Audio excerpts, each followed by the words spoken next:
you have to go to all these things? Slow down. What's the extra thing you're chasing down? Do you have to be on social media? Do you have to watch that episode of that thing? Do you have, I mean, here's what I tell people. You don't have time not to. You're going to burn your organization down. You're going to pass family trauma along. Your kids are going to grow up with the same hurt and pain. Stop. And more deeply than that, you deserve a better life than this. This show is dedicated to helping you strengthen your family tree and live financially free. Welcome to the Marriage, Kids, and Money podcast, everybody. This is Andy Hill, and today we're talking about financial trauma. According to a recent study, 1 in 3 millennials suffer from PTSD-like symptoms caused by financially induced stress. This could be from something that happened in their adult lives or even things they experienced growing up. But there's no doubt that these experiences define our relationship with money and, in turn, our relationship with our families. To help us understand financial trauma better and to help us find ways to change our future, I've invited Dr. John Delony on the podcast today. John is a national best-selling author, mental health and wellness expert, and the host of the Dr. John Delony Show. As a Ramsey Personality and the author of Own Your Past, Change Your Future, he teaches people how to reclaim their lives from the madness of the modern world. When John isn't helping people own their past and change their future, he enjoys spending time with his wife and 2 kids. Welcome to the show, John. What's up, Andy? Man, that was the man. nicest intro ever. Thank you. Well, you've done some cool things, man. It's easy to do a good intro when you do great things. So I appreciate you doing what you do out there and helping people with this really tough topic of financial trauma. Can you help us define what financial trauma is? The way I'd wrap my head around it is that trauma is simply when our bodies are overwhelmed, right? Our response systems to things are overwhelmed. Like our operating system just gets flooded. And it's also when our body is responding in the present to things that have happened in the past.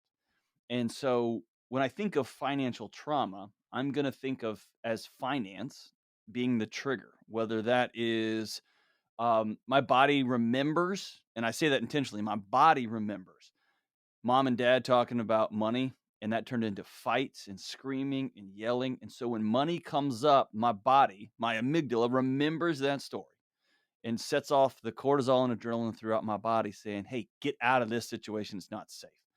And it will remember that into 20s, 30s, 40s. It'll follow that for the rest of our lives. Or financial trauma might be, I'm hungry and I worked a full shift today. And then I did a side hustle tonight and I have to decide what bill to pay because the city I live in is really expensive. And our body recognizes we're hungry or we're lonely or we're exhausted or we're in fight or flight all the time, just trying to get basics covered. So it's anything that goes on that overwhelms our system with money or finances as the trigger there. Yeah, that makes a lot of sense. And you gave some great examples there. Can you think of a time in your life where you had a financially traumatic moment that was sort of defining for you? My dad was a homicide detective and a SWAT guy growing up. He's a bad dude. He was awesome. And he really was dedicated to serving his community. And I think he made like $21,000 a year as a police officer. He didn't get paid anything. And so there was seasons when the most haunting story is the one that these newfangled technology called the debit card came out. And I don't know if you remember back in the day, but you could swipe it. And if it didn't have the money, it would either deny it or sometimes it would just charge you a late fee. And so he tells the story of going to the grocery store, knowing there's no money in that account. He knew that, but he had 3 hungry kids at home.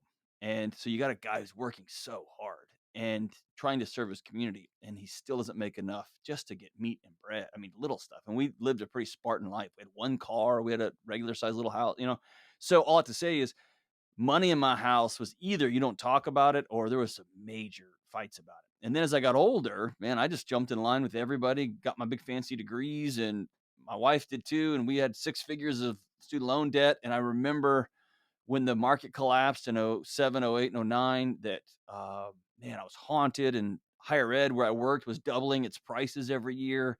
And I went stone mad. Like the math wasn't working out, like on the industry of higher ed, on the industry of these housing loans, on my personal, how do we own this much? And it was really all along my body was just screaming at me. We're not safe. We're not safe. We're not safe. And so, yeah, man, I've pace the house at night when my wife and kids are sleeping, unsure of what we're gonna do next. So yeah, I've lived this. Man, this one's ingrained deep in me, man. Yeah, you talk about that Great Recession period of time. I had some tough moments, thinking I was doing the right thing by buying a house early on in my life, and then the housing market in Detroit just went to it went to nothing, man. I bought a house for $200,000, and all of a sudden, like that, it was worth $100,000. But I still owed that $200,000. Man, Yeah, the was bank that says, well, that's an Andy problem. exactly? Talk about financially traumatic. So we're talking about these things right now, and they're hard to think about because they bring up these feelings of of danger, or I'm not protected. But is it important for us to think about these and face them? To answer your question, short, yes, we got to deal with it. It's important to answer what you just said, though. I think just to take a broader picture, we do have feelings and we do have emotions, but deeper than emotions and feelings are the lights on our dashboard, right? They're just telling us how much gas we got in the car, or hey, your tires are low, or you need to change the oil. It's not the problem. And when we feel uncomfortable, when we think about these things from our past, literally just recounting the 2007, 2008, I felt my heart pick up, right? You probably did too, thinking about that time your house fell in half, right? The value fell in half. I think we jump to character and moral judgments on those feelings really quick. And we jump to you're weak or you're a coward or suck it up really fast. And I think it's important to call out our body has put a pin in, this is scary and we're not safe. And when I think about those things, it floods my body with chemicals that gear me up to punch something or kick something, to run from something, or to freeze and hope it passes by. And this is a biochemistry issue first. And then what are you going to do now? Then it becomes a character moral strength issue later. And so when I recognized, oh man, my body's just trying to take care of me here, then I could solve this problem. And I wasn't running around fighting everything and being angry at everything or hiding for everything. So does that make sense? It does. I mean, so you're saying facing them is important, but it's also okay that these feelings are happening, right? Right. And that's why Navy SEALs, like I got buddies that they're scared. You would be psychotic if you weren't going into battle. That's why you train like you do. That's why you have the fitness that you do. That's why you've got the gear that you have. That's why you have the team around you that you have. So that when you're scared, you've got a firm foundation to keep going forward. And so absolutely you got to deal with these fears head on. You got to deal with the trauma head on. You got to walk into it, and you got to be prepared when you do. And you got to have a group of people around you that'll walk with you. And you got to have a plan to walk. You can't just go running into the house, firing up in the air, going, you're going to get yourself killed, right? So you got to have a couple of things as you head into the storm there. Yeah, absolutely. Well, I mean, suppressing these feelings, pushing them back, this can have an Disaster. adverse effect on our marriages, our Everything. relationship with our kids. Talk to us about that. Everybody loses when you shove stuff down. I think it's the great Brene Brown that says, shame eats secrets for breakfast. And when you keep stuff from people that you love, your body has a biochemical reaction to that. And here's the hard part. I think I'm protecting my wife by not telling her how bad our credit card debt is. I think I'm protecting my kids by not being honest. I'm not going to read the budget out to my 6-year-old daughter, but letting her know that is not something that we've planned for. We're not going to spend our money.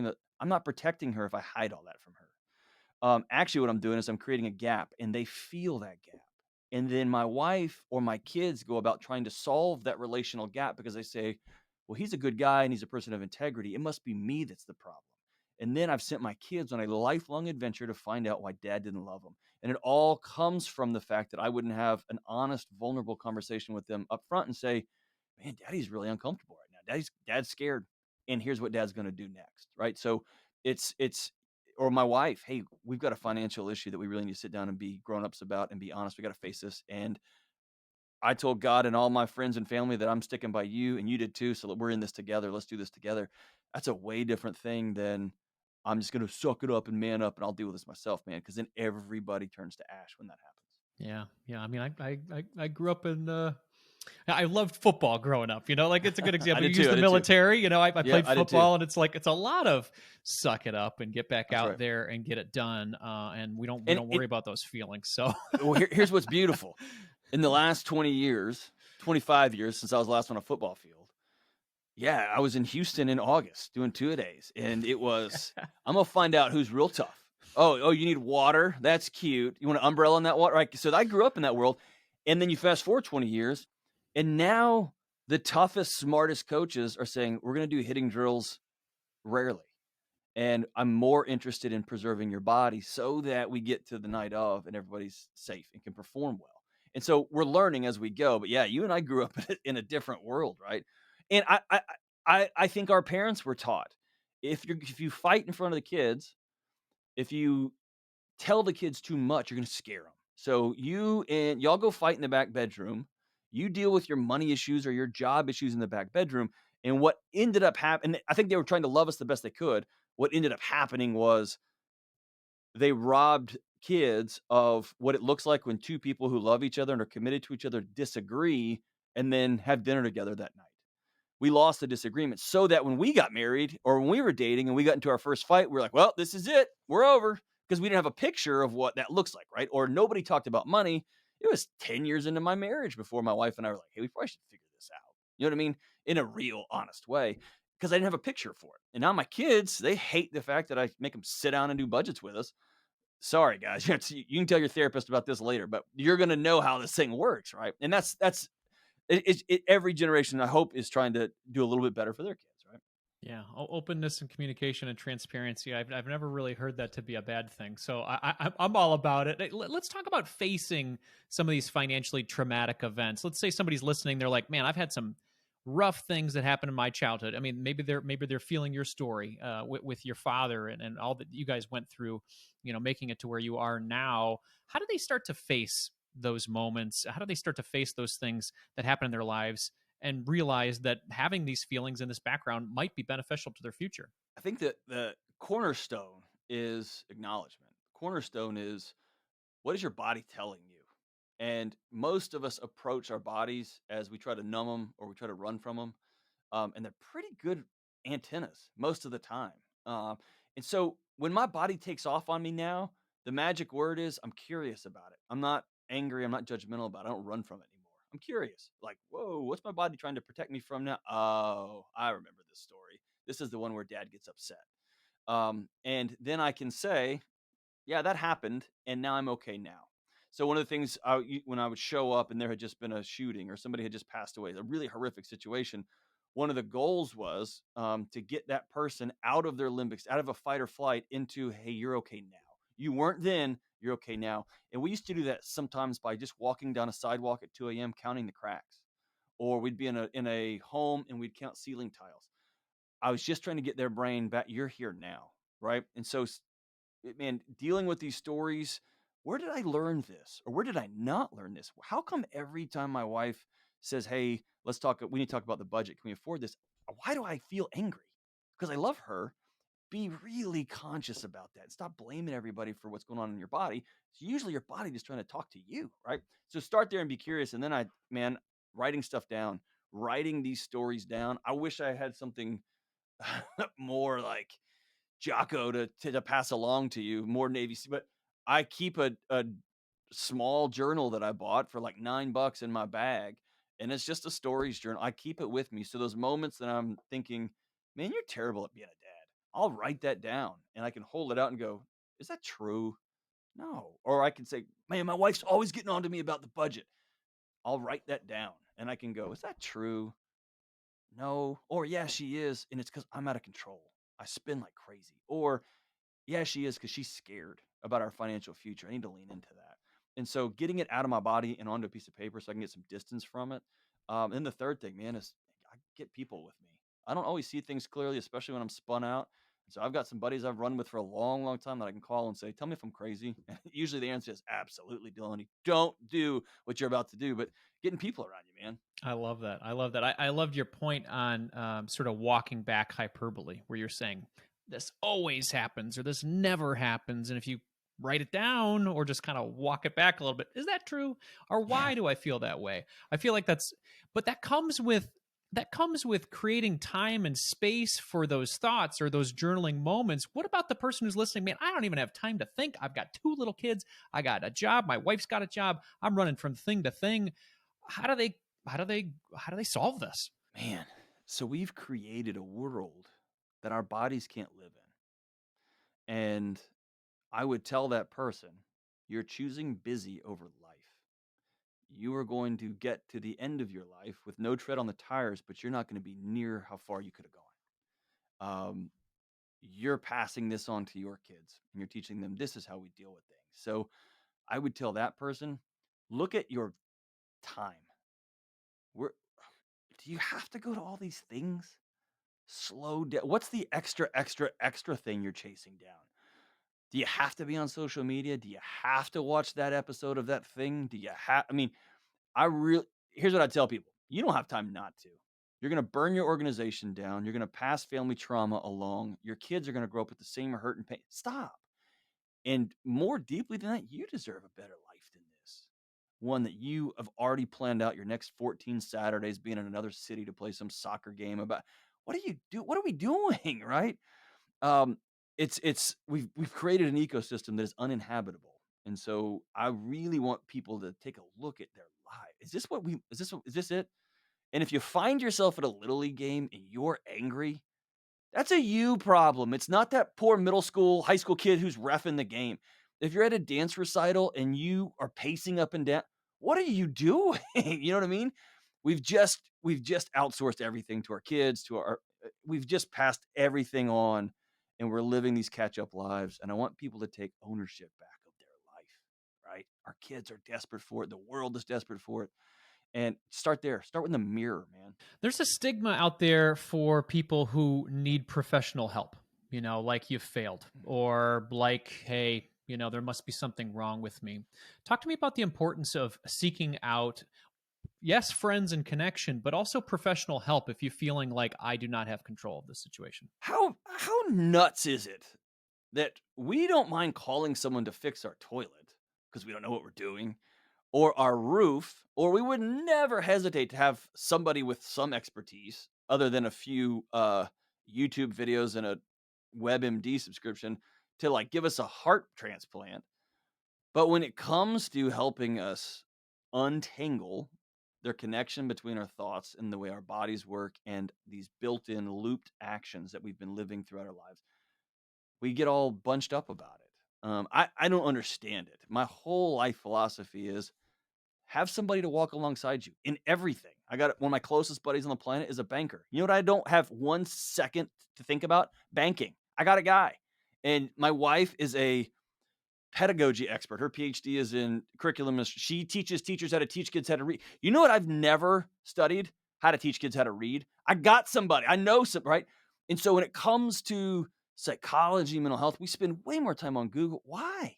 There's so many great professionals out there that will walk alongside us, and in 6 weeks, 8 weeks, we're transformed. We've got new ways to do it. So I do think in our parents' generation, going to a counselor, going to a psychologist meant, whoa, like that's next step is mass murder or next step is loony bin. I think that has shifted almost pathologically the other way. Now we're outsourcing friendship to therapists. A lot of stuff, a lot of us need some buddies that we can be honest with and be open with. We need a regular group of guys or men and women that we hang out with once a week and just have chips and queso and a drink and talk to. So we've kind of hit it the other way, but man, we've just got to get over that. I've seen a counselor on multiple occasions and multiple seasons. My wife has. We've done it together. I mean, it's just important. Everybody I know who's successful has sat down with somebody at some That's good. Well, let's talk about the friend side of things because we're just coming out of two really point. weird Ugh. years in our world. And, some people have stepped away from maybe call it long term friendships or just the thing that they did every month to see people. And now we're coming back into some reality and they forgot how to make friends or keep friends. Like Yeah. this might sound like a weird question, Dr. Delony, but how do you make friends in 2022? This is where we are now. When we were little kids, they dumped us at a table with other kids and said, Here's the red ball, y'all play, or here's the piano or the xylophone or the choir, whatever." And then they dumped us into middle school and they dumped us into high school and theater and choir and whatever, robot club or whatever's going on. And then we went to college and they dropped us in a box with 1,000 strangers and said, "Y'all just make life together." And then we joined fraternities or sororities or student government, whatever. We did, whatever. We got a major. And then they kicked us out into the world. And then it got silent. There was nobody, right? And so we were in a loneliness epidemic long before COVID hit us. In fact, the diseases of despair data, we were dying earlier because we're such a lonely society. And that isn't woo woo. That's out of the Journal of American Medical Association. We're dying younger because we're so lonely. And then we've been handed like Netflix knows us really well. They know what we want to watch next, and Amazon knows what we want to buy next. And so now we've just got this steady dose of chemicals letting us bypass the risky, ugly messiness of being in relationship with real people. Oh, and by the way, you can just text and DM each other now. We don't have to have face-to-face conversations anymore. So all that to say is this: we have to recognize, full stop, loneliness is killing us. We will live shorter, more miserable lives if we try to go at this thing alone. We're not designed for it. We're designed to be in relationship with other people. So what do?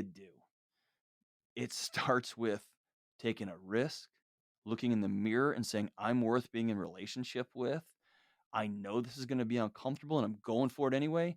Going first, inviting people to your house, being hospitable, calling that friend that you got in a fight over the mask or no mask or that, and just saying, I'm an idiot and I'm sorry. I thought you were trying to kill America with whatever your decision was. You weren't. And you watched the same YouTube video I did. And we both call ourselves experts. I'm sorry. Can we just go get something to eat? Right. It might be calling our parents back and saying, I don't know why I said that over the holidays about the vaccine or whatever who you chose to vote for. Can we get back together? Like, I think we're in that season now that we were fight or flight. We did some things, we said some things. These long-term friendships are worth it. And if they're not, then we've got to be about the business of making new friendships. Every relationship is a risk, period. So take the risk. Take the risk because the other avenue is not a risk. It's a guarantee you will die and your body will fall apart on you in service of loneliness. Yeah, it's Sorry, a call for that's like all a of us. soapbox of mine. So No, I I mean, feel like I'm preaching at you. I've definitely researched this as a 40-something man. I know the importance of creating connections outside of what you do on a daily Oh basis, as man, well as yeah. being a young parent and being married, because it's good to have outlets that help Can I you. tell you this? Yeah, go ahead. We've made our spouses our whole world. They're our best friends. They're our safety net. They're our financial co-managers of a house.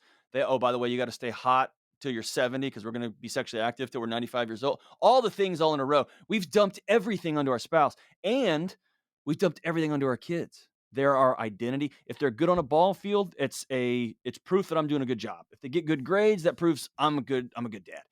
And so we've outsourced our identity to our kids. They can't carry that weight. Our spouses can't carry the weight of being everything for us.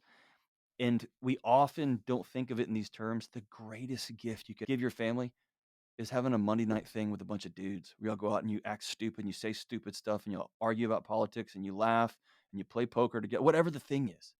And wives, listen, I mean, the greatest thing you could give your family is to make your ding dong husband do bedtime and do dinner and you go run the town with your friends once a week.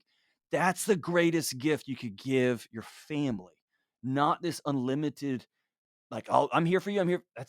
We're killing we're all holding each other's heads underwater and none of us can breathe. Right. Yeah, yeah. Nicole and I started to do something.